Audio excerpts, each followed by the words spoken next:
Hi, you're watching Reddit Confessions. Grab your seat. Because the room knew. The room knew before I did. The room was glowing in soft amber lights, scented with melted vanilla candles and cheap Prosecco. There were about 40 people scattered across the event space, half sipping from plastic flutes, half pretending not to people watch. And in the far back, someone had dragged a fog machine in for drama. Or irony. There was one of those long tables covered in a gold plastic tablecloth, lined with finger foods nobody touched. Balloons. A banner that read, "Happy Birthday, Violet," slanted just enough to drive a man like me mad. And that's when it hit me. I wasn't supposed to be there. No one made eye contact when I walked in. No one said, "Hey, Curtis, glad you made it." Not even her friends, who've known me for years. They just shifted, like the energy had dropped 10 degrees. I still don't know who sent the invitation. An unsigned card. A time. An address. That was it. I assumed it was from Violet. A romantic twist? A surprise from her? God, I was dumb. The kind of dumb you only realize in the rearview mirror of your own humiliation. I stood near the entrance, clutching a gift I now hate myself for wrapping.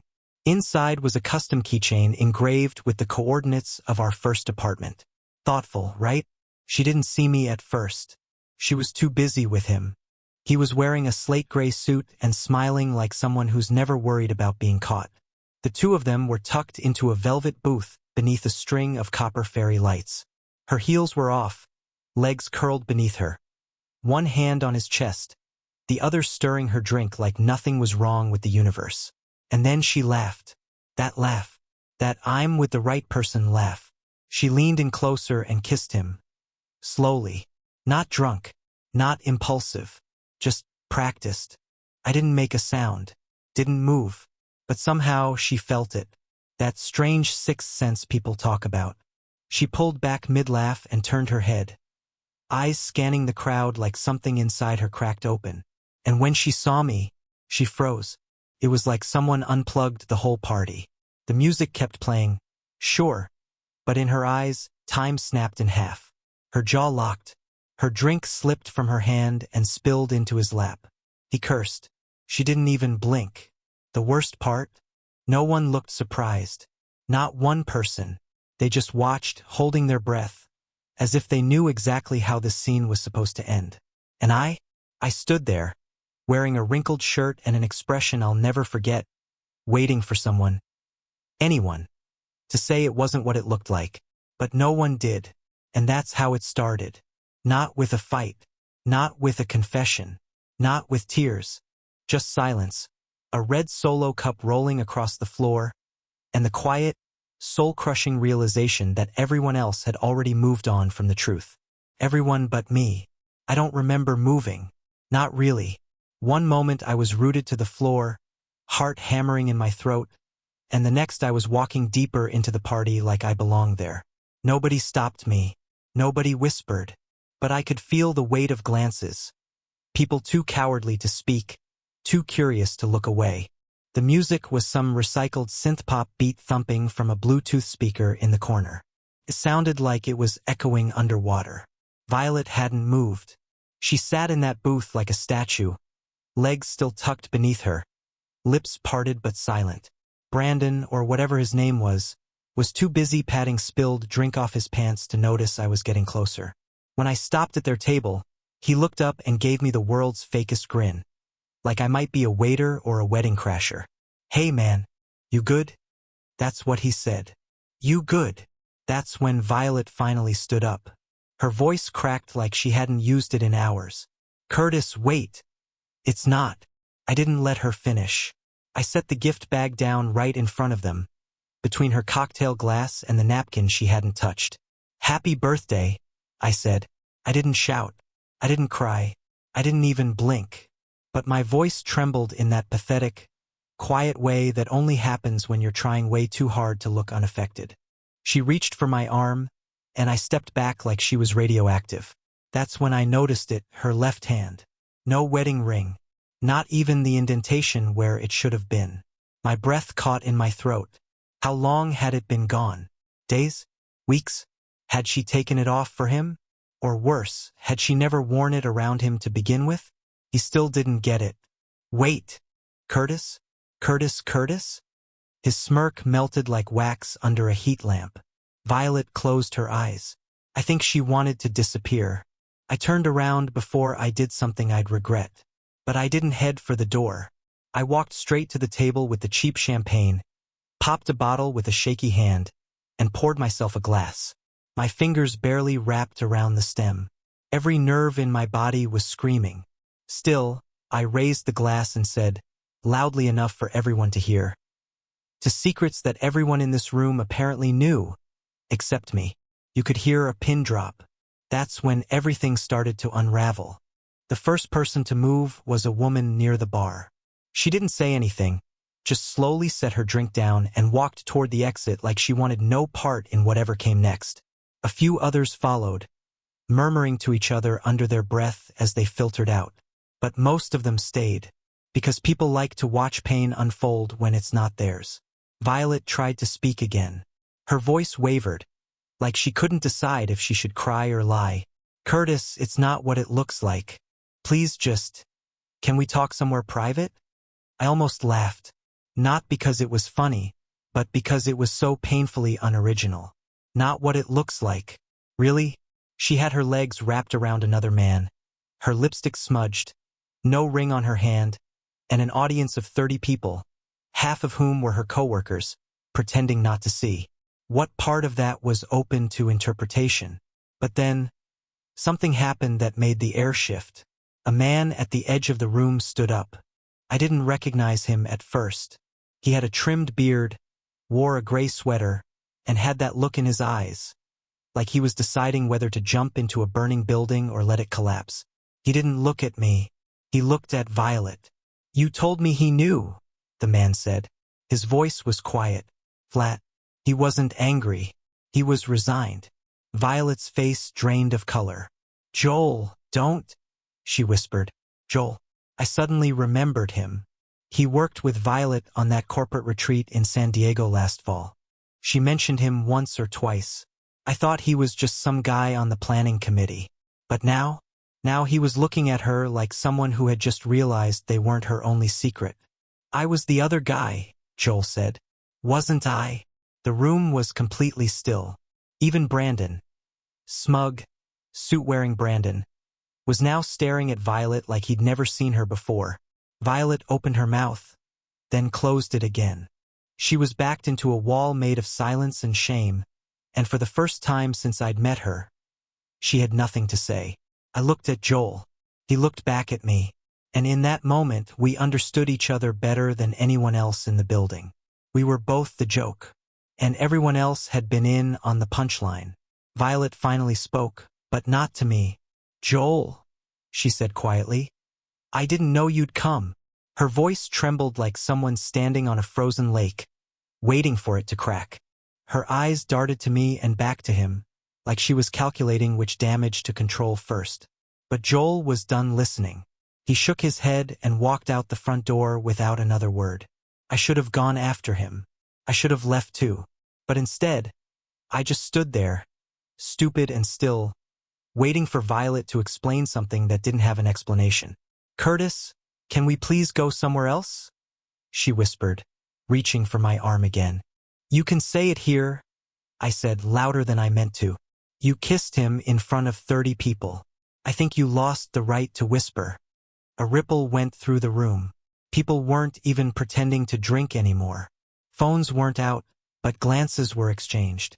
And for a woman like Violet, who once told me she'd rather die than be embarrassed in public, that silence might have hurt worse than yelling.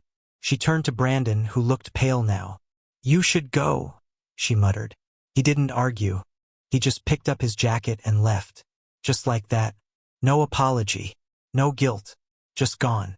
And then, she looked at me. I didn't plan this, she started, eyes glassy. I swear to God, Curtis, it wasn't supposed to happen like this. I wanted to scream. I wanted to demand what exactly was supposed to happen. Was I supposed to keep being the clueless husband while she rotated between secret lovers like a sick roulette wheel? But before I could speak, she said something that stopped everything cold. I ended it with Joel weeks ago, she said. And Brandon was just a mistake. But that's not the worst part. I blinked. She stared at me, wide-eyed and trembling. The person who sent you that invitation wasn't me.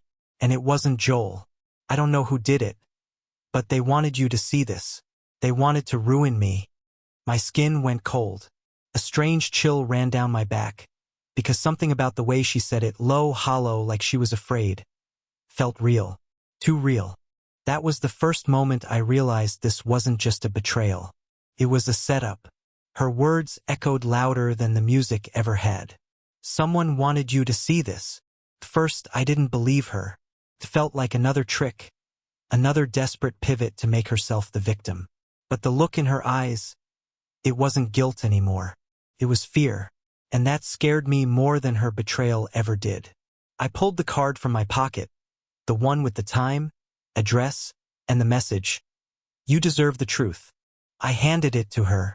She took it with shaky fingers, flipping it over like she was hoping to find a signature on the back. But it was still blank. The same eerie, anonymous kind of blank that made your skin crawl.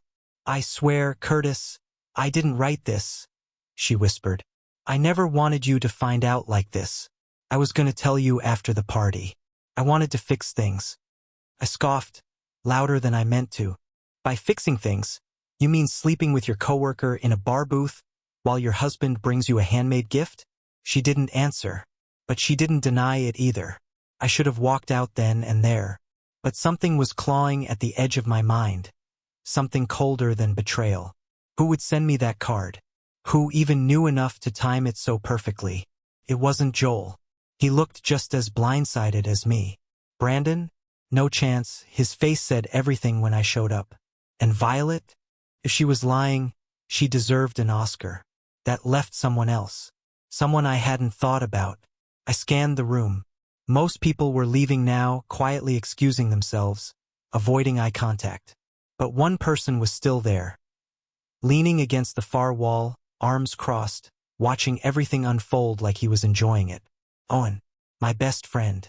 The guy who'd handed me the invitation envelope in the first place and claimed he was just passing it along. The same guy who told me to show up at 9:30 sharp. The same guy who told me this was all organized by Violet's friends. But Owen wasn't one of her friends. He was mine. He caught me looking and nodded once. Calm, controlled, like this was all part of the show. My stomach twisted. Why would Owen have this? I muttered, half to myself. Violet turned to me, her face going pale. Curtis, she said slowly. Owen knew about Brandon. He was the only one I told. I begged him not to say anything. I felt like the floor moved beneath me. Of course Owen knew. But why would he blow up the party? Why now? And then another question hit me harder than all the others. What else did Owen know? I walked toward Owen like I was moving through wet cement. My limbs didn't feel connected to my body. People were still exiting around us. The music now fading to nothing. But he didn't flinch. He didn't even pretend to be surprised. That was the part that burned, the calm in his eyes. Like he was waiting for me. You planned this? I said, no longer asking. He shrugged. I didn't plan the party. But yeah, I made sure you saw what you needed to see. Violet stepped beside me, voice sharp now. Owen, what the hell is wrong with you? He looked at her like she was the one who broke something valuable. What's wrong with me? Violet, you've been cheating on him for how long? A year? 2? You dragged him around like some accessory. I got tired of watching him get humiliated while he kept defending you like a fool. I blinked. So this was what? Revenge? For me? No, he said, softer this time. This was the only way you'd believe it. I wanted to scream, punch him, thank him, all at once. You could have told me, I snapped. You're my best friend. You should have told me in private, not like this. Owen nodded slowly. I tried. Remember last month?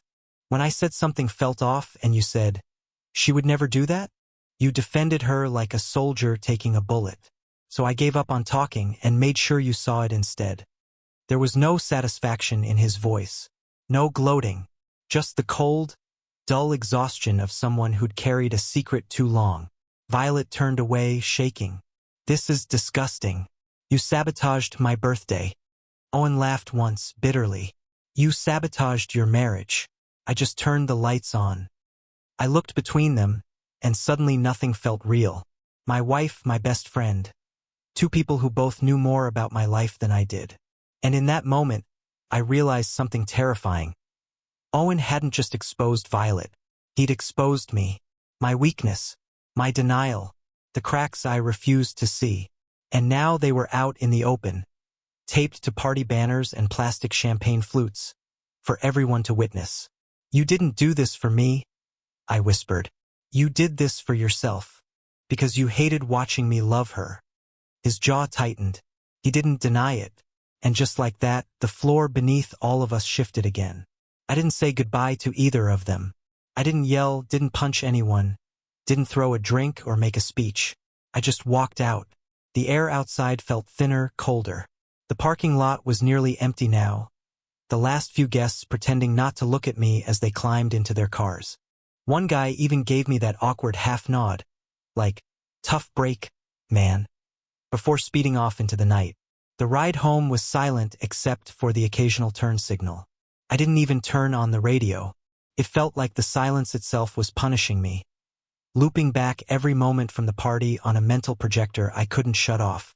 Violet hadn't tried to follow me. Owen hadn't either. I guess their part was over. Curtain down. I pulled into our driveway and stared at the house. The porch light was on. The same light I installed after Violet tripped on the steps last winter. The same house where I'd imagined us raising kids someday. Where I'd painted the bedroom walls her favorite shade of blue. I walked inside. The smell of vanilla still hung faintly in the air, from one of those candles she always kept burning. The living room was pristine. Everything was where it should be. It made me sick. I should have gone to sleep on the couch. I should have grabbed a bag and left for good. But instead, I walked upstairs. I don't know why. Maybe I wanted to see her side of the closet one last time. Maybe I needed to confirm that none of it had been real, that our home was never really ours. I opened the closet and stopped. There was a small shoebox tucked behind her gym bag. I didn't recognize it. That's what made me open it. Inside were letters, dozens of them, some typed, some handwritten, all from different men. Some were old, dated as far back as 2 years ago. Others recent, as in last week recent. One even mentioned our last vacation to Denver. "Thanks for sneaking away while he slept. I miss you already." My knees buckled. I sank to the floor. The room started spinning, but I couldn't tear my eyes away. This wasn't about Brandon, or Joel, or even Owen. This wasn't an affair. This was a lifestyle, a system, a pattern I was too blind or too in love to see. And that box didn't just hold her secrets. It held the proof that my entire marriage had been a performance. And I'd been the audience, plotting every lie. I didn't sleep that night. Couldn't. I sat on the floor of that bedroom for hours, holding a piece of my old life in my hands and watching it collapse silently. The letters stayed spread out in front of me like a crime scene. There was no blood, no weapon, just words. Words that killed what little hope I had left in my marriage. At some point near dawn, I stood up, grabbed a duffel bag, and began packing. Not because I was angry, but because I was done. I didn't need another apology. I didn't need answers. I needed peace. And I finally realized she could never give that to me. I left the box where I found it wide open.